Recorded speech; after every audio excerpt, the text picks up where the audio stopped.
आपका हिंदी ज्ञान धारा चैनल पर। दोस्तों, आज हम करते हैं प्रगतिवाद की मुख्य विशेषताएं और कवि। हमने पीछे के वीडियो में आदिकाल से लेकर छायावाद तक सारे कवि और उनकी मुख्य विशेषताएं हैं वो सारे कर लिए हैं, और आगे हम कर रहे हैं प्रगतिवाद। दोस्तों, अगर आपको हमारी वीडियो पसंद आ रही है तो हमारे चैनल को लाइक, सब्सक्राइब और कमेंट और वीडियो को ज़्यादा से ज़्यादा शेयर करें, और जिससे कि हम आगे की वीडियो अच्छी से अच्छी लाने की कोशिश करें। तो दोस्तों, आज हम करते हैं प्रगतिवाद की मुख्य विशेषताएं। क्योंकि हम सबसे पहले कोई भी वाद या फिर काल स्टार्ट करते हैं तो उससे पहले हमें उनकी विशेषताएं जानना जरूरी है। तो इसके बारे में भी हम पहले इसकी विशेषताएं जानेंगे। तो इसके अंदर है प्रगतिवाद की शुरुआत है वो कहाँ से हुई थी, ये पहले देख लेते हैं। प्रगतिवाद की शुरुआत है वो विश्व में सबसे पहले संगठन यूनियन ऑफ सोवियत राइटर्स 1934 में रूस से प्रारंभ हुई थी। वहाँ पे भी एक सोवियत संघ का एक राइटर्स का सम्मेलन हुआ था रूस में, 1934 में हुआ था सबसे पहला। वहाँ से प्रगतिवाद की शुरुआत हुई थी। उसके बाद में फॉरेस्टर जो राइटर थे, उन्होंने प्रोग्रेसिव राइटर एसोसिएशन की स्थापना की थी। वो कहाँ थी? 1935 में की थी और पेरिस में की थी। सबसे पहले रूस में, उसके बाद में पेरिस में हुई थी, और उसके बाद में 1936 में ये प्रगतिवाद का आंदोलन चला है। और आगे है प्रगतिवाद की शुरुआत 1936 से प्रेमचंद की अध्यक्षता में प्रगतिशील लेखक संघ लखनऊ की स्थापना। ये पूछा जाता है कि प्रेमचंद की अध्यक्षता में लखनऊ संघ जो हुआ था, प्रगति लेखक संघ, वो कहाँ पर स्थापना की गई थी इसकी? तो कहाँ पर की गई थी? लखनऊ में की थी। भारत में सबसे पहले ये कहाँ पर हुई थी? लखनऊ में की गई थी। और सबसे पहले कहाँ पर हुई थी? रूस में हुई थी। उसके बाद में पेरिस में हुई थी 1934, 35 और 36 में। 36 में हमारे भारत में आया था। लखनऊ में सबसे पहले ये की गई थी, प्रगति से लेखक संघ की स्थापना की गई थी। उसके कौन थे अध्यक्ष थे? प्रेमचंद खुद थे। आगे देखते हैं इसकी प्रवृत्तियाँ। प्रगतिवाद की प्रवृत्तियाँ देखते हैं। प्रगतिवाद की मुख्य प्रवृत्तियाँ उत्तर स्वच्छंदतावाद युग से ही उभरने लगती हैं, क्योंकि इससे पहले छायावाद था, तो उसी के बारे में है कि उत्तर स्वच्छंदतावाद जो था उससे ही पता लगने लगता है कि प्रगतिवाद की प्रवृत्तियाँ आने लगी थी। क्योंकि इससे पहले छायावाद युग था, तो उसी के विरोध में ही क्या हुई थी? प्रगतिवाद की शुरुआत हुई थी। प्रगतिवादियों ने छायावाद की भाषा, आध्यात्मिकता और व्यक्तित्व तथा काल्पनिक करुणा इत्यादि का विरोध किया है। जो कि छायावाद की विशेषताएं थी उनका विरोध कर और प्रगतिवादियों ने प्रगतिवाद की घोषणा की थी। मार्क्स का द्वंद्वात्मक भौतिकवाद प्रगतिवाद काव्य का आधार है, जो भारतीय काव्य शास्त्र के अंदर आता है और हमारे पाश्चात्य काव्य शास्त्र के अंतर्गत आता है द्वंद्वात्मक भौतिकवाद। उसी के दूसरा रूप ये कहा जाता है प्रगतिवाद कहा जाता है। तो ये बोला जाता है कि प्रगति काव्य का ये आधार था, ये द्वंद्वात्मक भौतिकवाद है वो। इसमें मार्क्सवाद का अत्यधिक महत्व है।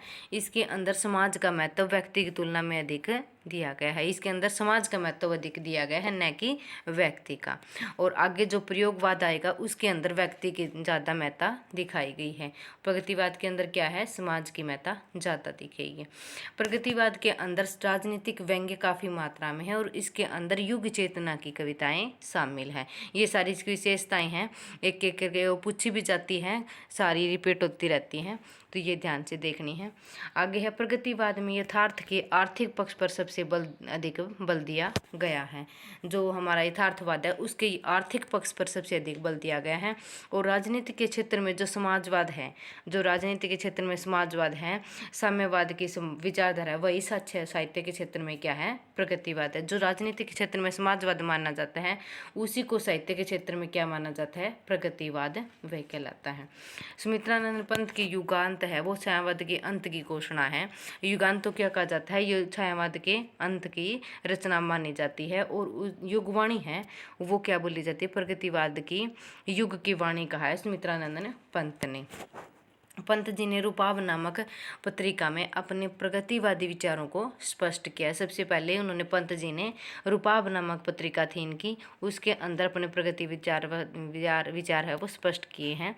प्रगतिवादी कविता की भाषा बिंब, शब्द, मुहावरे और चित्र जनजीवन के बीच के ही हैं। क्योंकि पहले ऊपर आया है कि समाज की ज़्यादा इसके अंदर महत्ता दिखाई गई है, तो समाज के अंदर इसके अंदर जनजीवन का चित्रण किया गया है।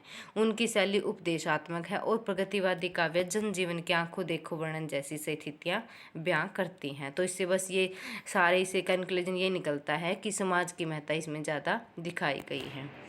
आगे देखते हैं प्रगतिवाद के महत्वपूर्ण कवि और उनकी रचनाएं। तो उनके कवियों में आते हैं, सबसे पहले है केदारनाथ अग्रवाल। सबसे पहले हैं केदारनाथ अग्रवाल, 1911 ईस्वी का इनका जन्म है।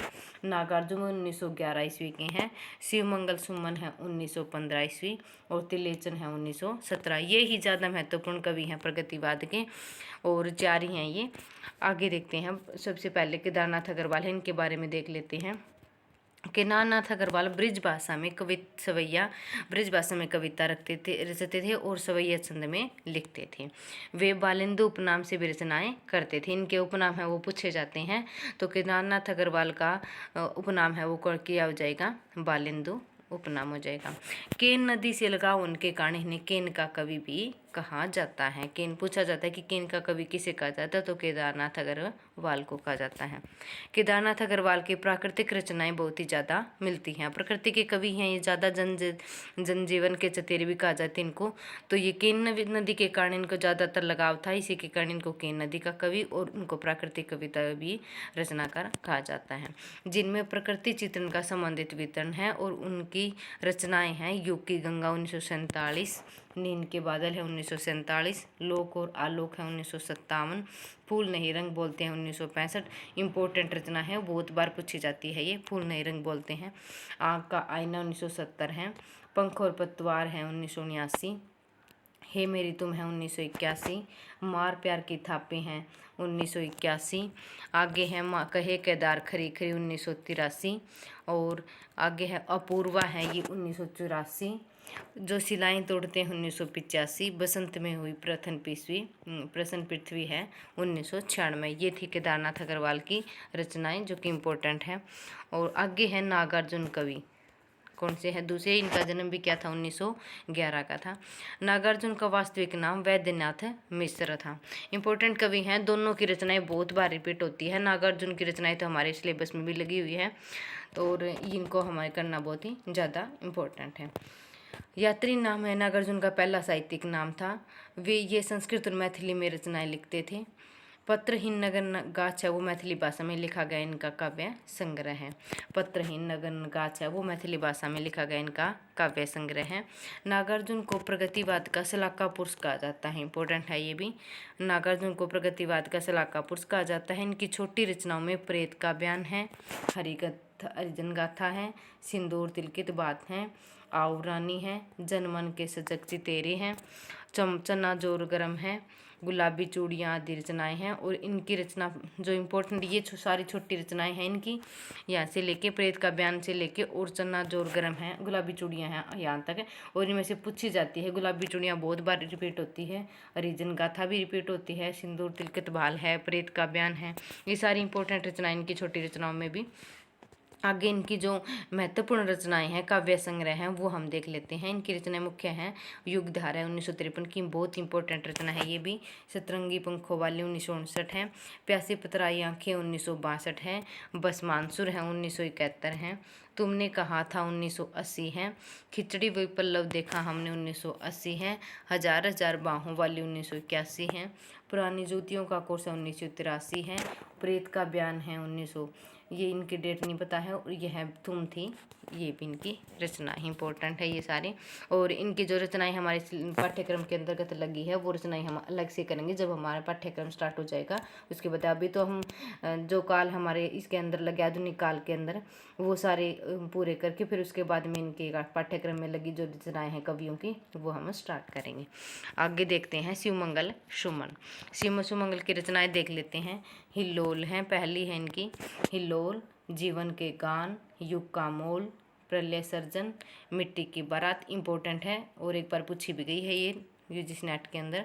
वाणी की व्याख्या 1980, हम पक्षी उन्मुक्त गगन के, ये इनकी रचना है। जो इम्पोर्टेंट है वही मैंने शामिल की है। तो ये थे शिवमंगल सुमन। और आगे देख लेते हैं त्रिलोचन। त्रिलोचन का वास्तविक नाम जो था क्या था? वासुदेव सिंह। पूछा जाता है ये भी। त्रिलोचन सिंह प्रगतिवाद के महत्वपूर्ण कवि हैं। इन्होंने अपनी कविताओं में पुराने छंद, पैरवे, कुंडलियाँ और रोला इत्यादि का प्रयोग किया गया है। दोस्तों ये भी देखना जरूरी है कि कौन से कवि ने कौन से छंद पे और कौन सी ये छंद पे काम किया है, कौन सी कविताएं किसके छंद में रची हैं। क्योंकि पीछे नागार्जुन की कविता है शासन बंदूक, उसका हमें छंद पूछ लिया गया है। तो सारे कवि जितने भी हमारे इस पाठ्यक्रम में लगे हैं उनका छंद और उनकी रचनाओं की शैली वगैरह है वो देखनी जरूरी है। तो इनके पुराने छंद ये बैरवे, कुंडलिया और रोला इत्यादि प्रयोग करते थे। आगे इनकी रचनाएं देख लेते हैं। धरती है 1947, गुलाब और बुलबुल, दिंगत 1957, ताप के ताए हुए दिन 1980, इम्पोर्टेंट है ये भी। शब्द हैं 1980, उस जनपद का कवि हूँ 1951, अर्धान 1954, फूल नाम है एक 1985 और सबका अपना आकाश 1987, अमोला 1990। इम्पोर्टेंट है ये त्रिलोचन सिंह बहुत ही ज़्यादा। और जो भी रचनाएं हमें पाठ्यक्रम में लगी है वो हम इनके सारे जो भी हमारे इनके लगे हुए हैं पाठ्यक्रम के दौरान में वो सारे हम पाठ्यक्रम की जो रचनाएं करेंगे इकट्ठी उनमें मैं ज़रूर करवाऊँगी। थैंक यू दोस्तों। अगर आपको हमारी वीडियो पसंद आ रही हो तो लाइक, सब्सक्राइब और हमारी वीडियो को शेयर ज़्यादा से ज़्यादा करें। थैंक यू, धन्यवाद।